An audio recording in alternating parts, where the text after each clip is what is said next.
أهلا بكم في قناة فيلم في برشامة. اليوم سأعرض لكم فيلم أكشن وجريمة، أتمنى أن تستمتعوا به. يبدأ الفيلم في مكان ما في أستراليا عندما يتم نقل جونيور، وهو شاب يبلغ من العمر 19 عاما، إلى إحدى السجون. نشأ جونيور في أسرة مختلة وتورط في مشاكل مع القانون منذ أن غادر المنزل قبل بضع سنوات. حاليا حكم عليه بالسجن لمدة 6 أشهر بتهمة ارتكاب جريمة بسيطة على ما يبدو. بعد فحص شامل بحثا عن أسلحة محتملة، تم نقل جونيور إلى زنزانته، حيث التقى بزميله في الزنزانة إيريك.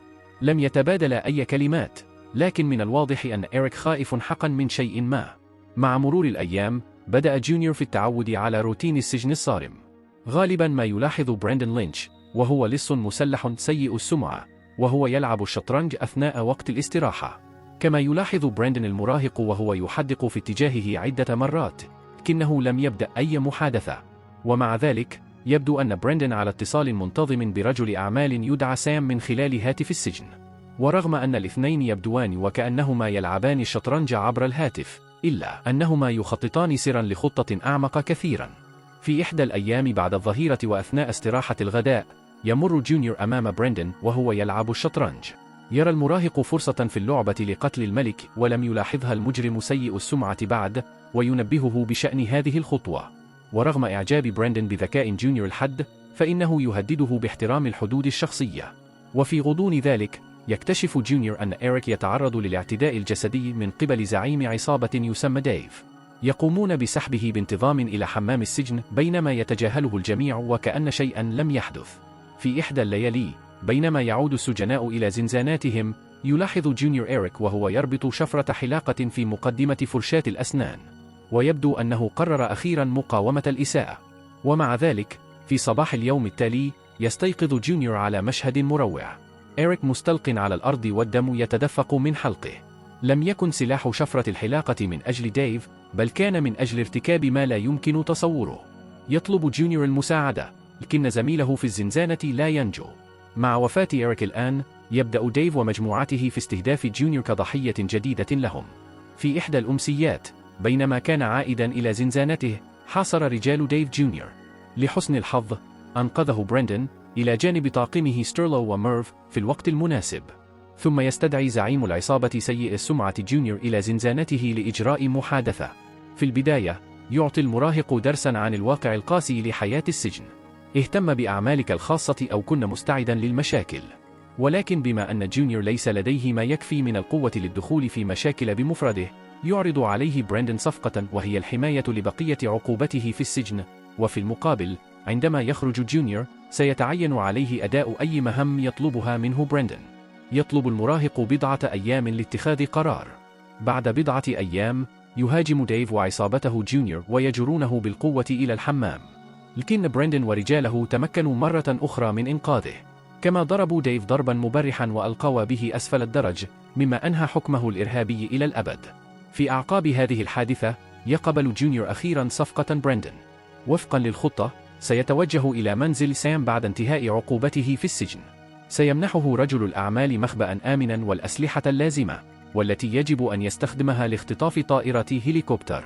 ثم يجبر جونيور طيار المروحية على الهبوط داخل ساحة السجن، والتقاط براندن وطاقمه، والفرار قبل أن تتمكن الشرطة من القبض عليهم. تمر عدة أشهر، ويأتي يوم خروج جونيور أخيرا. تماما كما أمر، يتوجه المراهق مباشرة إلى سام، الذي يمنحه شقة على شاطئ البحر، بالإضافة إلى حقيبة بها متعلقات براندن. في وقت لاحق من ذلك المساء، يصل جونيور إلى الشقة ويذهل بالمناظر الرائعة المحيطة بها. يفتح الحقيبة ويجد فيها جوازات سفر مزيفة وملابس جديدة ومسدسا. في تلك الليلة، تأتي شابة جميلة تدعى تاشا إلى شقته لاستخدام حمامه. إنها واحدة من العديد من النساء اللواتي يحتفظ بهم سام حوله ويستخدمهم في مهام مختلفة. تعطي جونيور نقودا وهاتفا محمولا ليتلقى التعليمات.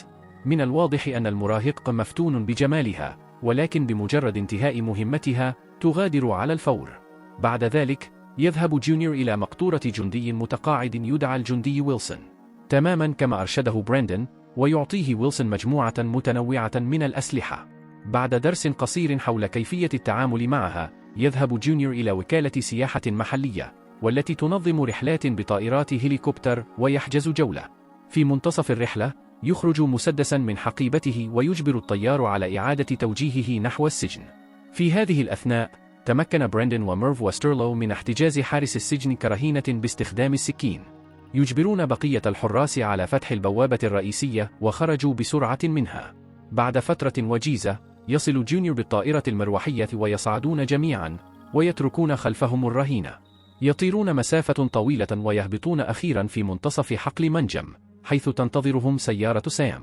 يتركون الطيارة دون أن يصاب بأذى ويصعدون إلى السيارة ويختفون من مكان الحادث.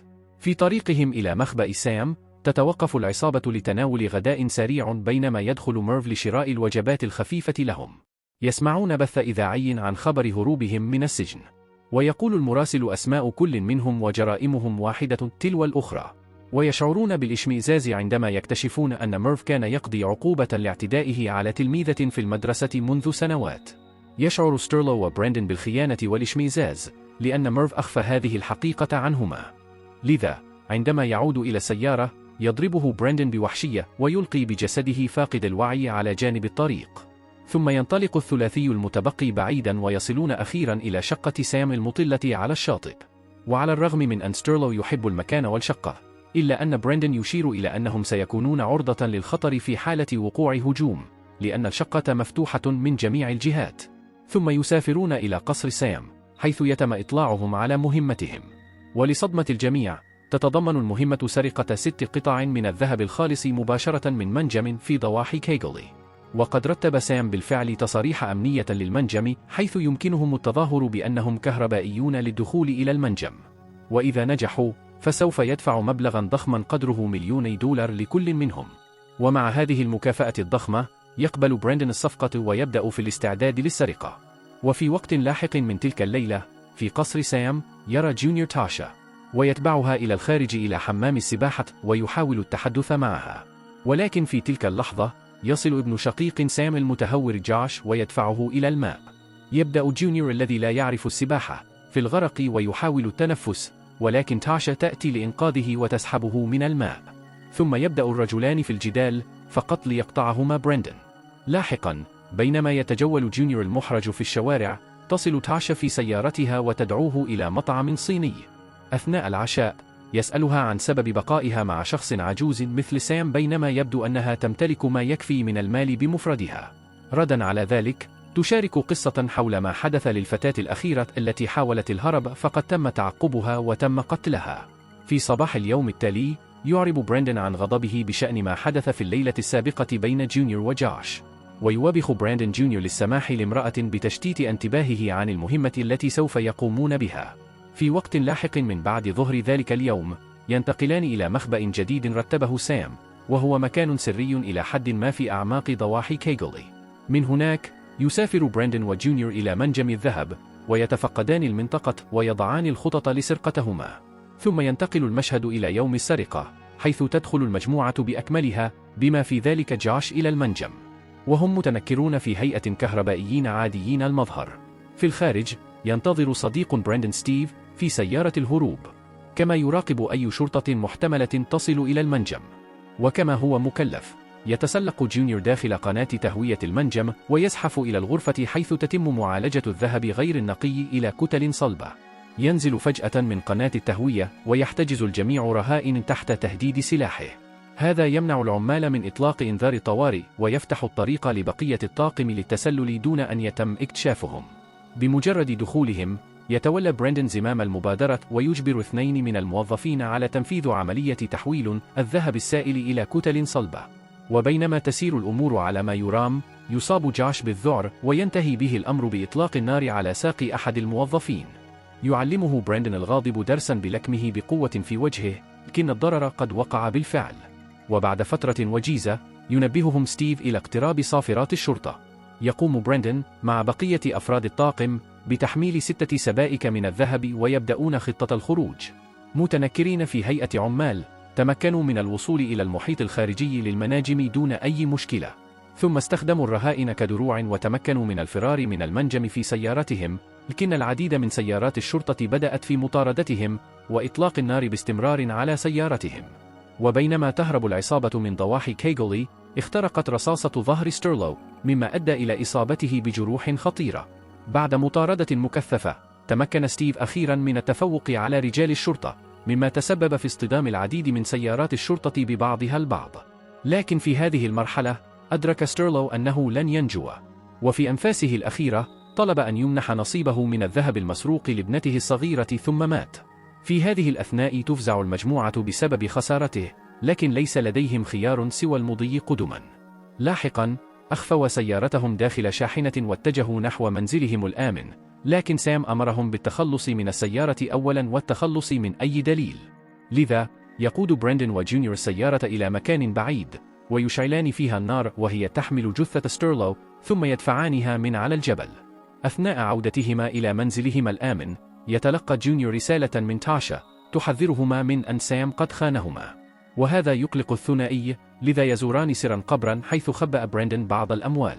يعرفان أن سام سيحاول الذهاب إلى نقود في ميلبورن، لذا يحزمان حقائبهما ويستقلان قطارا إلى نفس المدينة. في القطار، يلتقي جونيور بتاشا، وينتهي بهما الأمر إلى ممارسة العلاقة في الحمام. بعد وصولهما إلى ميلبورن، يجدان فندقا رخيصا للإقامة فيه حتى لا يجذب أي اهتمام غير مرغوب فيه. ومع ذلك، فإن براندن ليس مؤيدا للرومانسية الناشئة بينهما.